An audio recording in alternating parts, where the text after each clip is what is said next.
Asante sana Mheshimiwa Governor, Mheshimiwa Rais, Mheshimiwa Naibu wa Rais, magavana lio hapa, ndugu dada zangu wa Baraza la Mawaziri, wabunge walio hapa, viongozi wengi wa serikali. Kabla sijaongea nataka kuwajulisha wananchi muone wale viongozi tulio nao hapa hivi leo. Tuko na waziri wa mambo ya mazingira Mheshimiwa Soipan Tuya akisimama hizi muweze kumuona. Yuko hapa waziri wa mambo ya mazingira.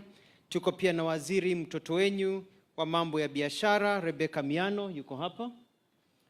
Tuko na makatibu wa mawaziri wizara tofauti. Tuko na Silva Museia aliye hapa, akiwa pia na Patrick Mariro wa mambo ya defense na Mugambi Getonga akiwa hapa wa mambo ya forestry. Tuna pia board tofauti, tuna board ya WRTI board kiongozwa na Governor Dr. Nkedienye wako hapa, wasimame pia wananchi waweze kuona board iko hapa ya mambo ya RTI. KWS board pamoja na maafisa wa KWS wakiongozwa na Lieutenant General Koipaton pia wako hapa, wako hapa. Tourism Fund Chair yuko hapa, mtoto wenyu pia Bwana Some na timu yake, na viongozi tofauti wa serikali akiwako pia Comptroller State House Kato Ole Metito. Pia tuna wawekezaji na marafiki wetu katika kazi hii. Tuna Dr. James Mwangi alio hapa, representatives of World Bank na viongozi wengine walio hapa. Wananchi hamjambo. Nitasoma kwa ufupi kwa lugha ya Kiingereza. Your Excellency, every week I receive a report of human wildlife cases that have arisen in the past week, and my heart breaks when I hear of people being killed and maimed because of the interactions with elephants, hippos, buffaloes, snakes, and other animals. What is even more painful is the fact that for the last 7 years, we have really been unable to properly compensate widows, widowers, sons and daughters and parents who have lost loved ones.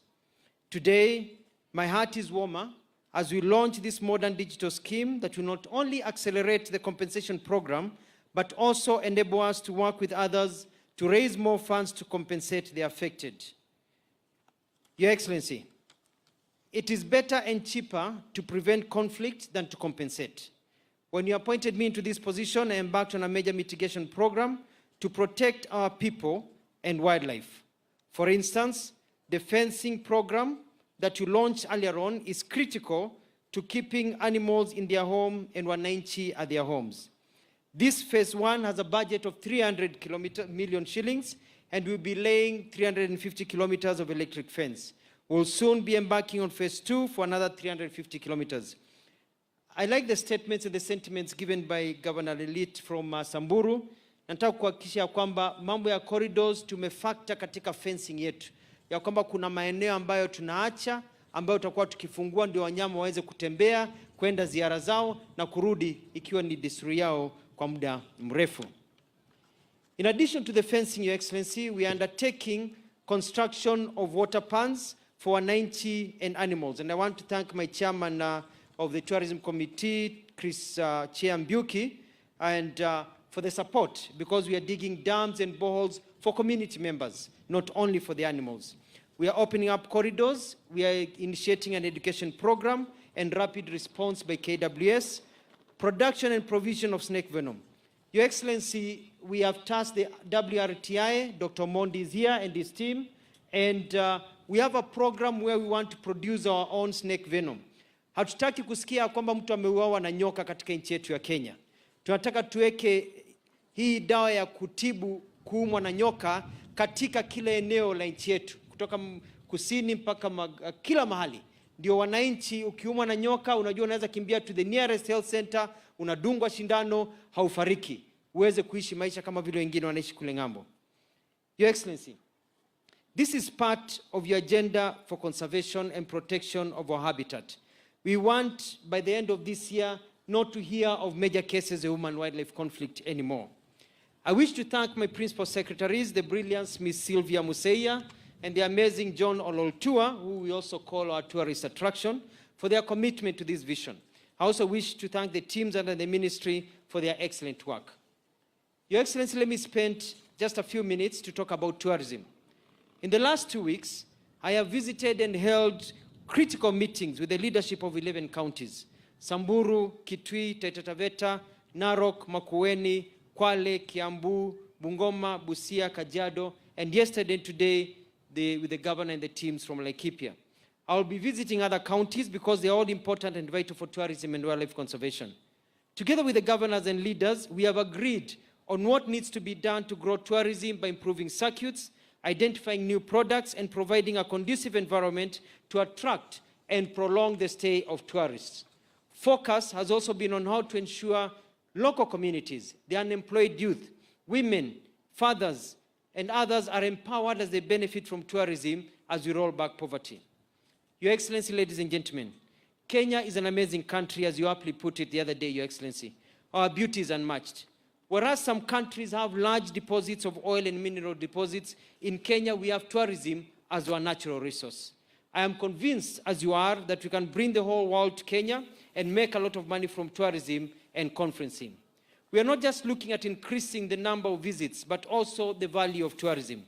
To achieve this, I have been discussing with leaders on how we can create the proper environment and services, including comfort areas and new adventure circuits, in order to attract and re-attract tourists. Your Excellency, yesterday the governor of Laikipia, Joshua Irungu, showed me an area that is akin to paradise, which we talked about today, the Kirumun National Reserve. This morning, in a meeting with his team, the senator, members of parliament, National Assembly, members of County Assembly, of Laikipia County, and also with yourself, we have agreed to work together to grow this as part of the bigger plans that we will be discussing with you, namely the Kenya Rhino Range expansion and the Southern Conservation Initiative, among many others. Finally, Your Excellency, the other day, I met a man you might know, one Yul Wenger, who together with his wife Henke migrated to Kenya from Germany 36 years ago and set up a restaurant called Yul's in the Bamburi Beach area of Mombasa. Yul's employs over 100 Kenyans, and Yul's loves Kenya so much that he has become a citizen. The other day he told me that for the first time in 35 years of operating, he has clients all the time, including this month, when in the past numbers would be dipping. He asked me to thank you for your free visa program and the work your government is doing in tourism. I told Yul's that we have a plan. The plan is we are going to eliminate high season and low seasons. We are only going to have one full tourism season here in Kenya. Your Excellency, with your guidance, we are going to awaken and rekindle sleeping giants such as Malindi, the Aberdares, and the Savo ecosystem, among many others. Truly, with the Kenya Kwanza government, Mbele Iko Sawa. Thank you, Onshante. Your Excellency, let me take this moment